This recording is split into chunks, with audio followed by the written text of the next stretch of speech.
Alam nyo bang ang leaves nitong bird's nest plants ay maraming benefits? At pwede itong gamitin, can be founded in water and used as lotion to treat fever. Ayan. Hello everyone! So, dito ako ngayon sa napakalaking bird's nest. Ayan na yung bird's nest ko. Na ilang years na to. So, andito ako ngayon para i-explain ko yung benefits nito sa atin at sa ating kapaligiran. Then, so bago ako magsimula, konting konting intro muna. Okay, batok.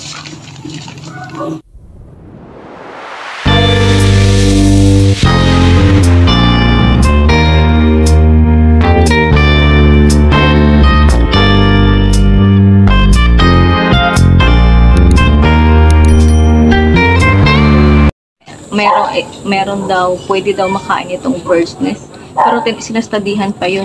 Meron daw edible bird's nest na makatulong para ma-accelerate ang B cells to help illness daw. Para daw sa antioxidants daw. Para to enhance daw sa antioxidants and to prevent illness daw. Pero under study pa yun. So yun, ang kagandahan nitong bird's nest. And yung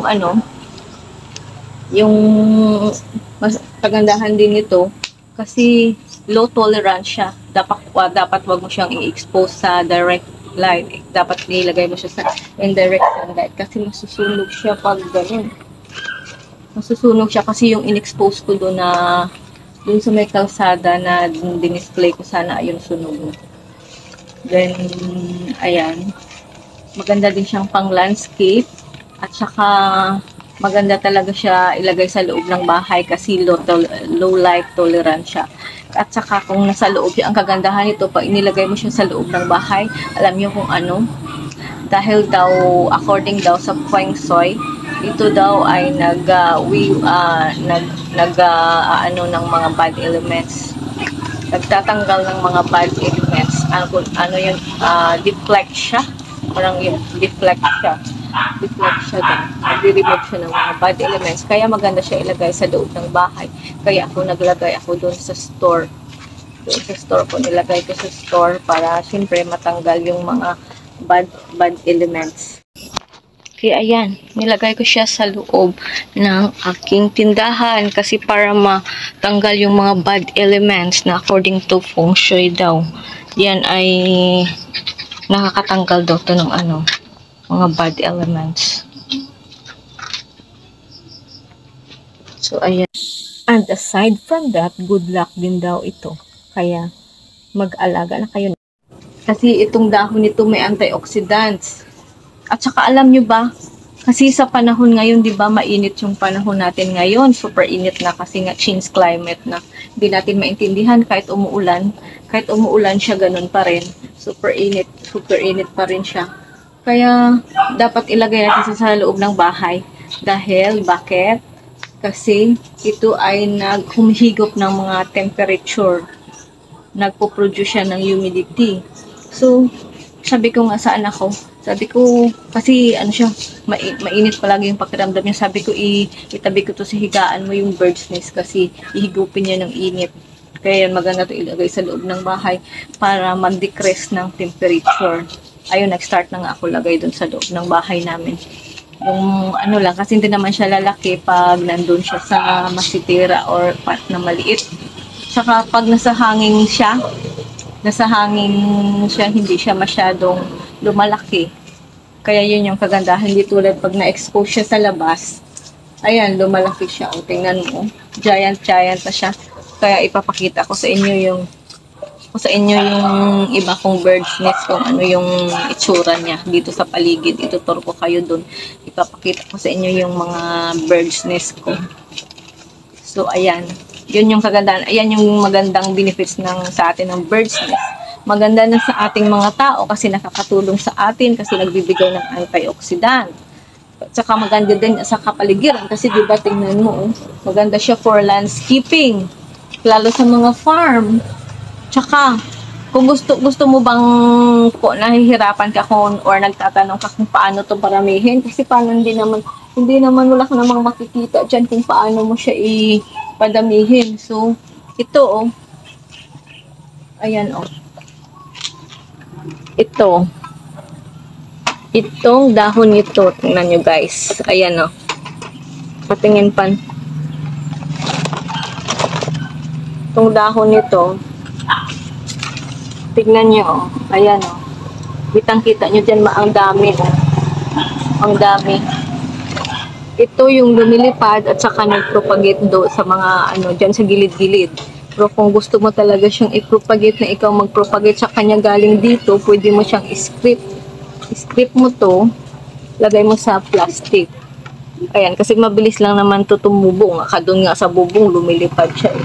Kaya ayan no, ito yung seeds niya. Kita mo, million seeds siguro to. Ayan. So ayan guys. So yun ang kagandahan ng pag-aalaga ng bird's nest. Maliban sa maganda siyang pang landscape, maganda yung benefits niya sa ating katawan. At saka nag-help siya alleviate ng nagbibigay siya ng antioxidant kasi may study ng edible bird's nest ay makatulong sa pagtanggal ng mga pag-cure ng mga illness. Sana maging okay siya. Pero okay naman siya doon. Maraming nag-testify na pwede mo siyang gawing lotion pag may fever yung isang tao. I-pound mo sa sa water. Pounded in water. Doon, sa water. Lagay mo. Tsaka gawin mo siyang lotion sa katawan. So yan guys, yun yung mga reason ko kung bakit gusto ko yung bird's nest mag-alaga. Kasi una, maganda siyang for landscaping. Tingnan mo naman yung itsura niya. Yung sa mga social na farm, pwede mo ilagay yan. Antioxidant siya. Pangalawa, antioxidant siya. Nagbibigay ng antioxidant. Kasi ilagay mo doon sa loob ng bahay, matatanggal yung mga bad elements niya. Dahil according din sa feng shui, ito ay isang good luck na tanim. Good luck plant. So, ayun guys, ituturo ko kayo sa aking papakita ko sa inyo yung aking yung aking mga bird's nest. Ayan, sige tara. Tara guys. Ayan pa siya guys.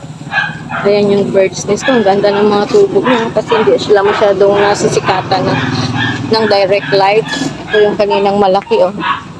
Ayan oh, super lucky. Saan pa ba yung ibang bird's nest? Ayun, sa dates. Tingnan natin doon. Sa mga dates.